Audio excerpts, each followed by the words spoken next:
ಓಂ ಶ್ರೀ ಗುರುಭ್ಯೋ ನಮಃ. ಫ್ರೆಂಡ್ಸ್, ಎಲ್ಲರಿಗೂ ನಮಸ್ಕಾರ.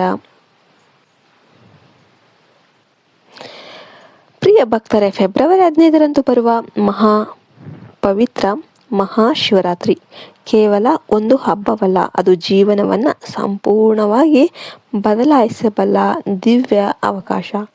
ಈ ಒಂದು ದಿನ ಮಾಡಿದ ಶಿವ ಪೂಜೆ, ಜಪ, ಅಭಿಷೇಕಗಳಿಗೆ ಕೋಟಿ ಯಜ್ಞ ಫಲವನ್ನು ದೊರೆಯುತ್ತೆ ಅಂತ ಪುರಾಣಗಳು ನಮಗೆ ಘೋಷಣೆ ಮಾಡಿ ಹೇಳುತ್ತೆ. ಈ ರಾತ್ರಿಯಲ್ಲಿ ಪರಮಶಿವನು ಲಿಂಗ ರೂಪದಲ್ಲಿ ಇರ್ತಾರೆ ಅನ್ನುವ ಒಂದು ನಂಬಿಕೆ ಇದೆ. ಇದೇ ದಿನ ಶಿವಪಾರ್ವತಿಯ ದಿವ್ಯ ವಿವಾಹ ಕೂಡ ನಡೆದಿದ್ದು ಅಂತ ಶೈವ ಆಗಮಗಳು ವರ್ಣಿಸುತ್ತೆ. ಈ ಕಾರಣದಿಂದನೇ ಮಹಾಶಿವರಾತ್ರಿ ದಿನ ಭೂಮಿಯ ಮೇಲೆ ಶಿವತತ್ವ ಅತ್ಯಂತ ಪ್ರಬಲವಾಗಿ ಇರುತ್ತೆ. ಈ ದಿನ ನಾವು ಮಾಡಿದ ಸಣ್ಣ ಪೂಜೆ ಕೂಡ ಅಪಾರ ಫಲವನ್ನ ನೀಡುತ್ತೆ. ಆದ್ರಿಂದ ಭಕ್ತರೇ, ಈ ದಿನವನ್ನ ಯಾರು ಕೂಡ ನಿರ್ಲಕ್ಷ್ಯ ಮಾಡೋದಕ್ಕೆ ಹೋಗಬೇಡಿ. ಮುಂಚಿತವಾಗಿ ಕೆಲವು ಮುಖ್ಯ ನಿಯಮಗಳನ್ನ ನೀವು ತಿಳ್ಕೊಂಡಿದ್ದಾದ್ರೆ ಶಿವನ ಅನುಗ್ರಹ ಅನ್ನೋದು 100% ಲಭಿಸುತ್ತೆ. ಮೊದಲು ಈ ದಿನದ ಸಿದ್ಧತೆ ಬಗ್ಗೆ ತಿಳಿಯೋಣ. ಮಹಾಶಿವರಾತ್ರಿ ದಿನ ತಲೆ ಸ್ನಾನ ಕಡ್ಡಾಯ. ಬೆಳಿಗ್ಗೆ ಬೇಗ ಎದ್ದು ಮನೆ ಸ್ವಚ್ಛಗೊಳಿಸಿ ಪೂಜಾ ಕೋಣೆಯಲ್ಲಿ ದೀಪ ಹಚ್ಚಿ ಮನಸ್ಸು ಶಾಂತಗೊಳಿಸಬೇಕು. ಸ್ನಾನ ಮಾಡುವ ನೀರಿನಲ್ಲಿ ವಿಭೂತಿ ಹಾಕಿದರೆ ಮನಃಶಾಂತಿ ಸಿಗುತ್ತೆ.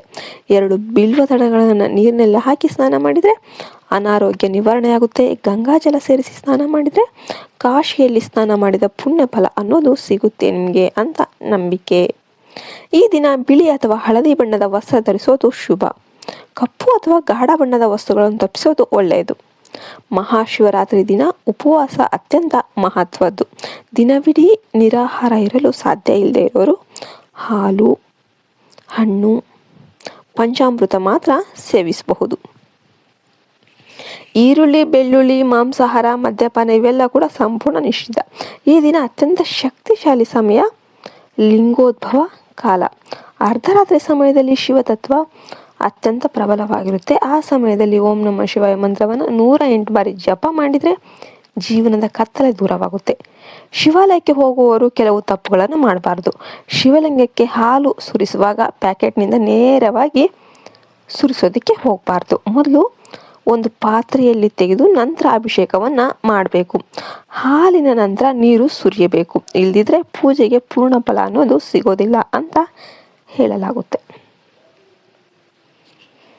ಶಿವಾಲಯದಲ್ಲಿ ಸಾಮಾನ್ಯ ಪ್ರದಕ್ಷಿಣೆ ಮಾಡೋದಕ್ಕೆ ಹೋಗಬಾರ್ದು. ಚಂಡಿ ಪ್ರದಕ್ಷಿಣೆ ಮಾಡಬೇಕು. ಧ್ವಜಸ್ತಂಭದಿಂದ ಸೋಮಸೂತ್ರದವರೆಗೆ ಹೋಗಿ ಅಲ್ಲಿಂದ ಹಿಂದಿರುಗಬೇಕು. ಇದು ಶೈವ ಸಂಪ್ರದಾಯದ ನಿಯಮ.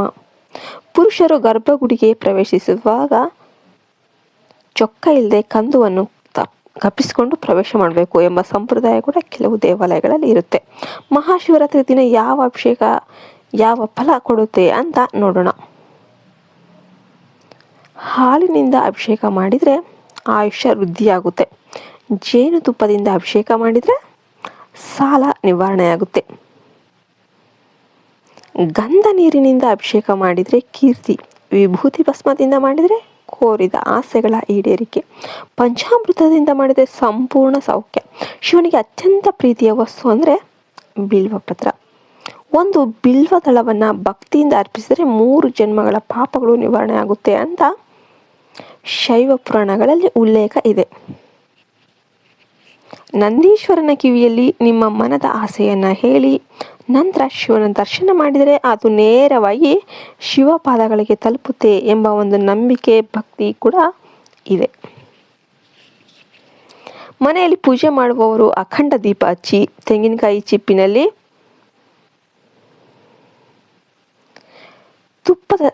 ತುಪ್ಪವನ್ನು ಹಾಕಿ ದೀಪ ಬೆಳಗಿಸಿದ್ರೆ ದಾರಿದ್ರ್ಯ ಎಲ್ಲ ನಿವಾರಣೆ ಆಗುತ್ತೆ.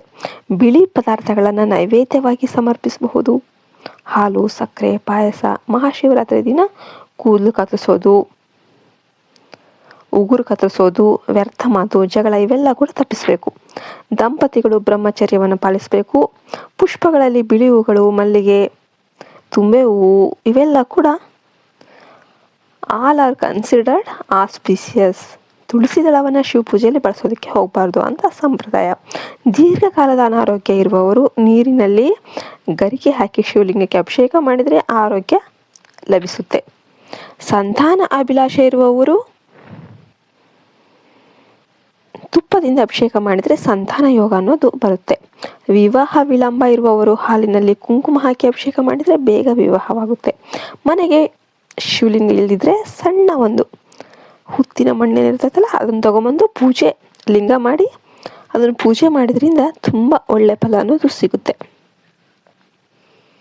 ಅದು ಏನು ಇಲ್ಲ ಅಂತಂದರೆ ಸಮೀಪದ ಶಿವಾಲಯಕ್ಕೆ ಹೋಗಿ ಭಕ್ತಿಯಿಂದ ಅಭಿಷೇಕ ಮಾಡಬಹುದು. ಈ ಪವಿತ್ರ ರಾತ್ರಿಯಲ್ಲಿ ಜಾಗರಣೆ ಮಾಡಿ ಶಿವನ ಭಕ್ತಿ ಗೀತೆಗಳು ಕೇಳಿ, ಶಿವತತ್ವದ ಕಥೆಗಳು ಓದಿ ಮನಸ್ಸು ಶುದ್ಧವಾಗಿರಲಿ. ಶಿವನು ಧನವಂತ ಬಡವ ಎಂಬ ಭೇದ ಭಾವ ಏನು ನೋಡೋದಿಲ್ಲ. ಶುದ್ಧ ಭಕ್ತಿ ಇದ್ರೆ ಸಾಕು.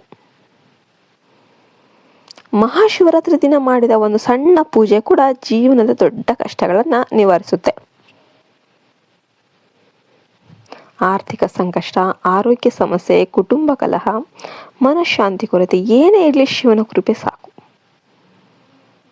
ಈ ಮಹಾಶಿವರಾತ್ರಿ ನಿಮಗೆ ಹೊಸ ಆರಂಭವಾಗಲಿ. ಶಿವ ಪಾರ್ವತಿಯ ಕೃಪೆ ನಿಮ್ಮ ಮನೆಗೆ ಸದಾ ನೆಲೆಸಲಿ. ಈ ಮಾಹಿತಿ ನಿಮಗೆ ಉಪಯುಕ್ತ ಆಯಿತು ಅನಿಸಿದರೆ ವಿಡಿಯೋಗೆ ಲೈಕ್ ನೀಡಿ, ಓಂ ನಮಃ ಶಿವಾಯ ಅಂತ ಕಮೆಂಟ್ ಮಾಡಿ. ಶಿವನ ಅನುಗ್ರಹ ಸದಾ ನಿಮ್ಮೊಂದಿಗೆ ಇರಲಿ ಅಂತ ಹಾರೈಸ್ತಾ, ಜೈ ಶ್ರೀ ಮಹಾದೇವ, ಜೈ ಹಿಂದ್, ಜೈ ಭಾರತ್ ಮಾತೆ, ಹರಿ ಓಂ ತತ್ಸತ್. ಸರ್ವೇ ಜನೋ ಸುಖಿನೋ ಭವಂತು.